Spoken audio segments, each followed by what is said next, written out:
In the late 1980s, Japan was rocked by a crime so horrific that it remains one of the darkest chapters in its post-war history.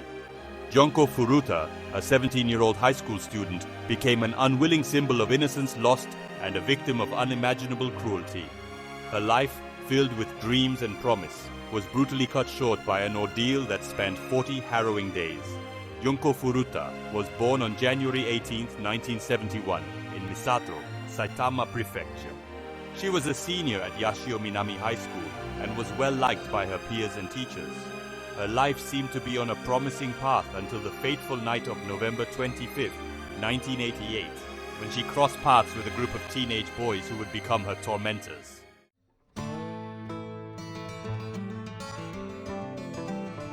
To understand the context of Junko Furuta's tragic story, it is important to look at Japan in the late 1980s.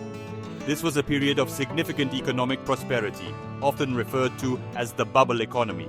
However, beneath the surface of this economic success, there were undercurrents of social issues, including rising juvenile delinquency and organized crime. The pressure to succeed academically and socially was immense, and those who failed to meet these expectations often found themselves marginalized. The perpetrators of Junko's horrific crime emerged from this environment. These young boys, who had dropped out of high school and become involved in petty crime, represented a darker side of a society that was otherwise focused on progress and prosperity. Understanding the societal backdrop helps to frame the tragic events that unfolded.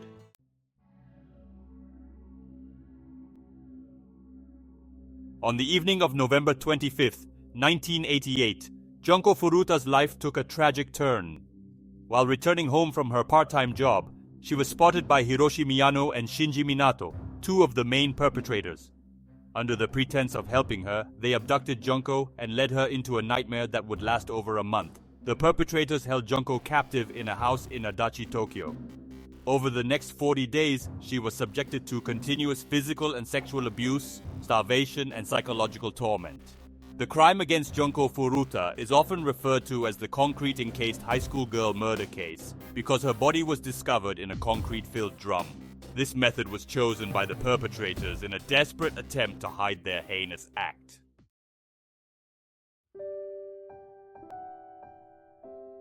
Junko Furuta was born on January 18, 1971, in Misato, Saitama Prefecture. She was the middle child in a loving family, with an older brother and a younger brother. Growing up, Junko was known for her cheerful disposition and ambition. She attended Yashio Minami High School, where she was a senior at the time of her death. Junko had dreams beyond the classroom. She aspired to become an idol singer, a career that many young girls in Japan hoped to pursue during the 80s. Her dedication to these jobs reflected her strong work ethic and determination to achieve her dreams.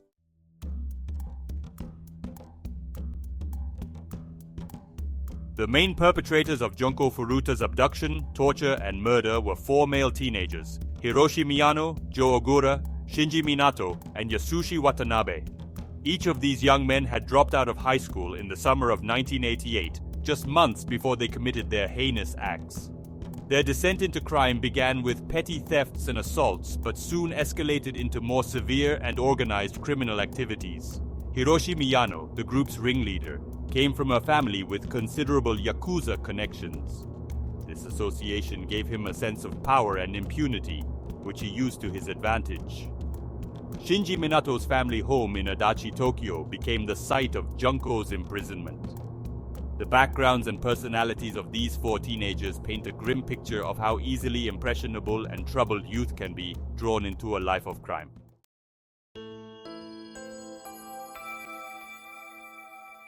The late 1980s in Japan was a period marked by significant economic growth and prosperity, often referred to as the bubble economy. However, beneath this veneer of success lay various social issues, including a rise in juvenile delinquency and organized crime. The pressures of academic and social success in Japan were immense during this period. Students faced high expectations from their families and society to excel in school and secure prestigious jobs. The influence of the Yakuza, Japan's organized crime syndicates, was also growing during this time. The perpetrators of Junko Furuta's murder were low-ranking members of such a gang, known as Chinpira. The societal backdrop of the late 1980s helps to contextualize the tragic events surrounding Junko Furuta's murder.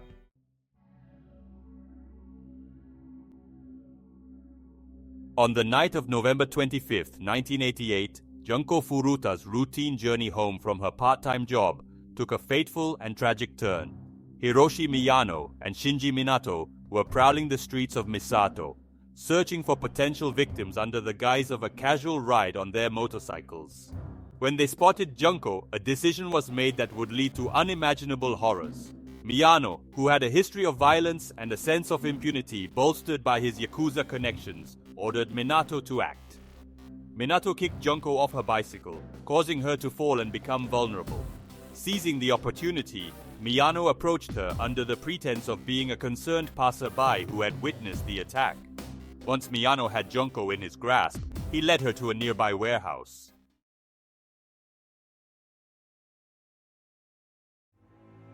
The confinement of Junko Furuta began in earnest at the Minato family home in Adachi, Tokyo. The second floor of the house became her prison, a place where she would face relentless abuse. From the very start, her captors asserted their dominance through threats and intimidation. They told her they knew where she lived and threatened to kill her family if she attempted to escape. Junko's parents, unaware of the true nature of her disappearance, reported her missing on November 27th. To prevent a thorough investigation, her kidnappers forced Junko to call her mother multiple times, claiming she had run away and was staying with friends. This deception gave the perpetrators a false sense of security and allowed them to continue their brutal treatment of Junko without immediate fear of police intervention.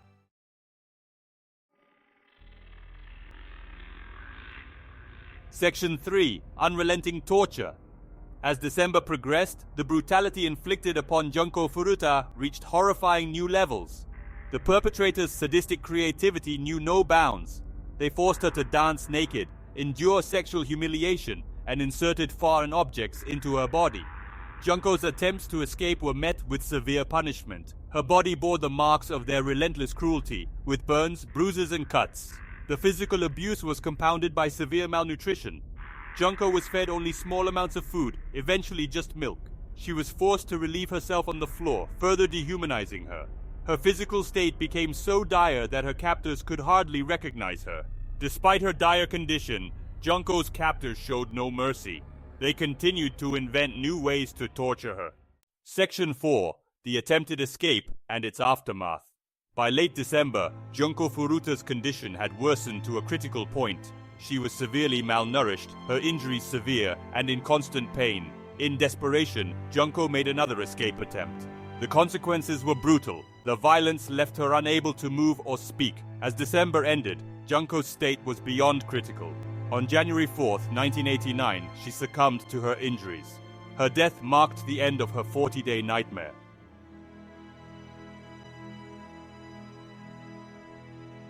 January 4th, 1989, marked the final day of Junko Furuta's unspeakable suffering.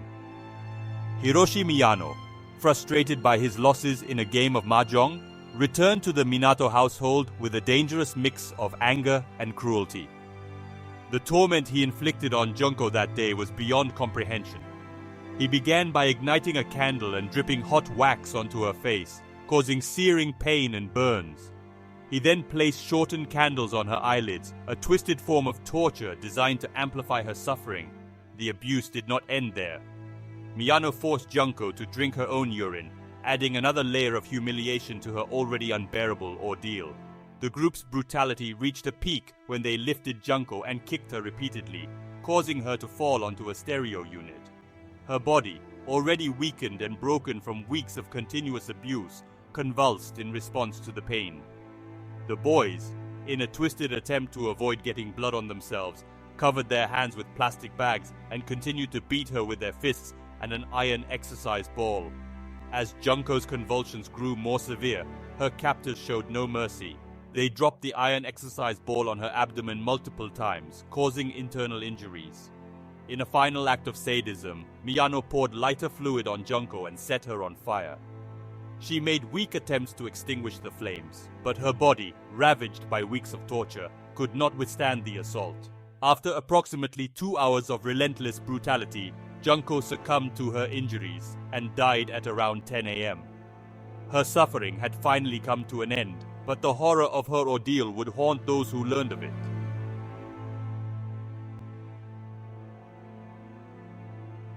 January 4th, 1989, marked the final day of Junko Furuta's suffering. Hiroshi Miyano, frustrated by his losses in a game of mahjong, returned to the Minato household with anger and cruelty. The torment he inflicted on Junko that day was beyond comprehension. Her suffering had finally come to an end, but the horror of her ordeal would haunt those who learned of it.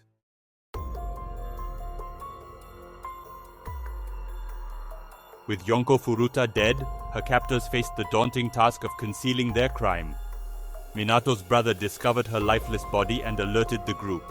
They wrapped Junko's body in a blanket and placed it inside a large travel bag. The group obtained a metal drum and filled it with wet concrete. Once the concrete had set, the drum was sealed. They dumped the drum, believing their crime would remain undiscovered. The truth would eventually come to light, leading to a police investigation. In early 1989, a seemingly unrelated crime set the stage for the discovery of Junko Furuta's body. Hiroshi Miyano and Joe Ogura were arrested for the kidnapping and gang rape of a 19-year-old woman.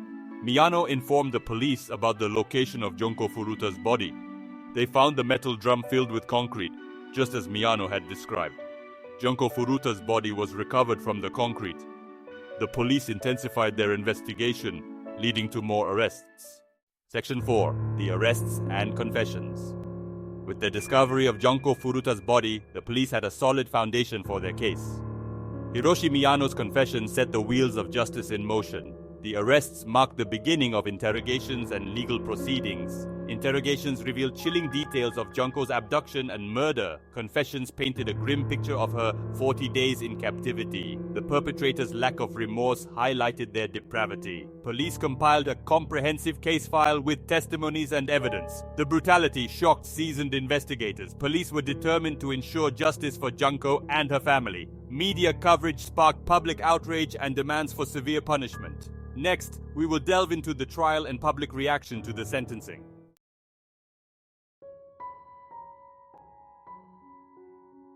The trial of Junko Furuta's perpetrators began in July 1990 at the Tokyo District Court.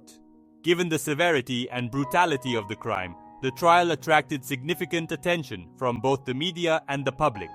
The defendants, Hiroshi Miyano, Joe Ogura, Shinji Minato, and Yasushi Watanabe, were juveniles at the time of the crime, which posed a challenge for the court in determining appropriate sentences under Japanese law. Initially, the identities of the defendants were kept confidential due to their status as minors.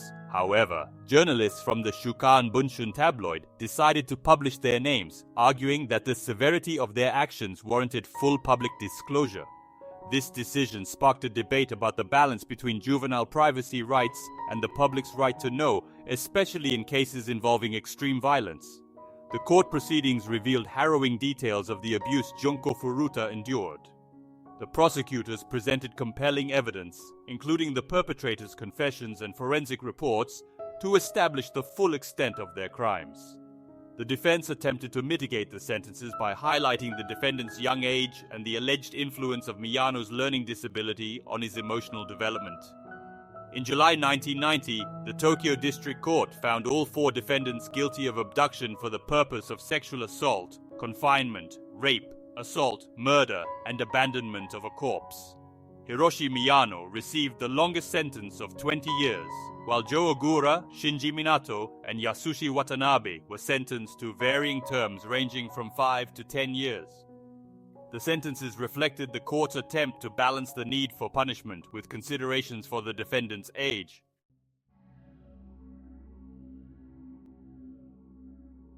The sentencing of Junko Furuta's murderers sparked widespread public outrage. Many believed that the sentences were too lenient, given the heinous nature of the crime. The Tokyo Metropolitan Police Department and the Tokyo Public Prosecutor's Office received numerous calls and letters demanding harsher penalties, including life imprisonment or the death penalty for the perpetrators. The public's response was a clear indication of the deep-seated anger and desire for justice for Junko. Media coverage of the trial played a significant role in shaping public opinion. Detailed reports on the brutality of the crime, and the seemingly light sentences given to the perpetrators fueled the outrage. Newspapers, television programs, and magazines extensively covered the case, ensuring that it remained in the public eye. The media's portrayal of the crime highlighted not only the failure of the perpetrators, but also the perceived inadequacies of the judicial system in dealing with such brutal acts.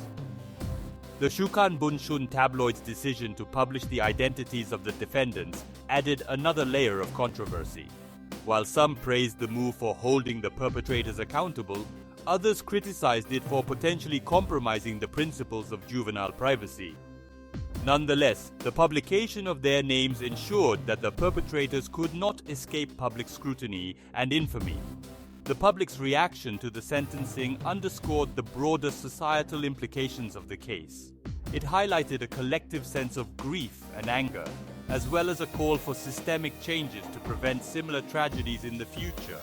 The media's role in amplifying these sentiments demonstrated the power of journalism in influencing public discourse and holding institutions accountable.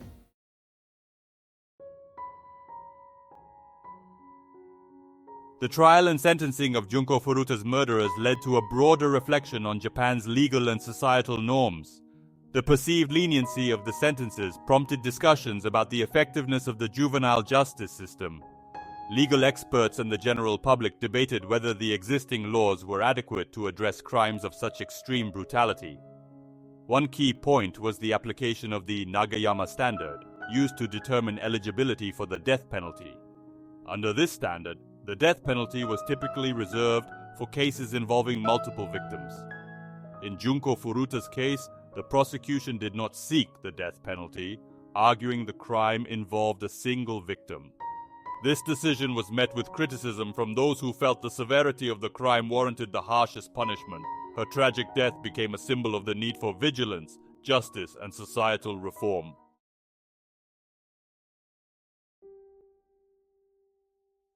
The aftermath of Junko Furuta's tragic death was marked by profound grief and sorrow.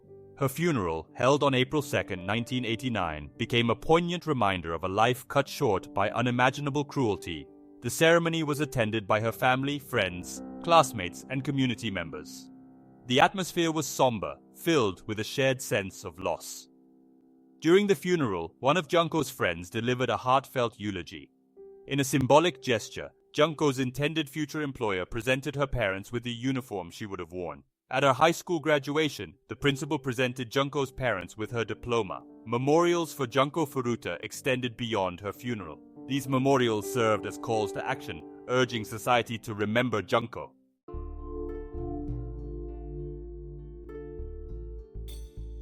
The impact of Junko Furuta's tragic story extended far beyond the immediate grief and outrage it generated. Her case became a catalyst for broader societal reflections and changes in Japan, particularly concerning juvenile crime, victim protection, and societal responsibility. The brutal nature of Junko's ordeal and the perceived leniency of the sentences given to her perpetrators sparked a national conversation about the adequacy of Japan's legal system in dealing with such extreme acts of violence. The legacy of Junko Furuta is one of both sorrow and hope. Her tragic story serves as a powerful reminder of the capacity for human cruelty, but also of the enduring quest for justice and societal improvement.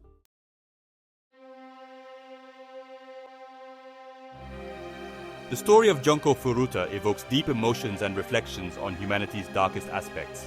Her tragic fate, marked by unimaginable cruelty, serves as a stark reminder of the capacity for evil. Remember Junko not just as a victim, but as a vibrant young woman with dreams. Junko's ordeal exposed significant societal and institutional failures. The leniency of the sentences given to her perpetrators demands scrutiny and reform. Her story underscores the importance of vigilance and protecting vulnerable members. It is a call to action for more robust legal frameworks and support systems. Junko's suffering compels us to confront uncomfortable truths about human nature.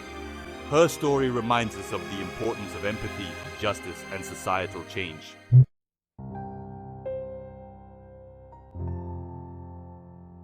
The legacy of Junko Furuta extends beyond her tragic death. Her story symbolizes the importance of justice and societal vigilance. The public outcry and legal changes prompted by her case continue to resonate. Junko's legacy includes ongoing conversations about the juvenile justice system. Her case revealed the inadequacies of existing laws in addressing extreme acts of violence by minors. This has led to continuous efforts to reform the legal framework. In conclusion, Junko Furuta's story inspires reflection, change, and a commitment to justice. Thank you for watching this video. Stay tuned for more content and don't forget to subscribe for updates.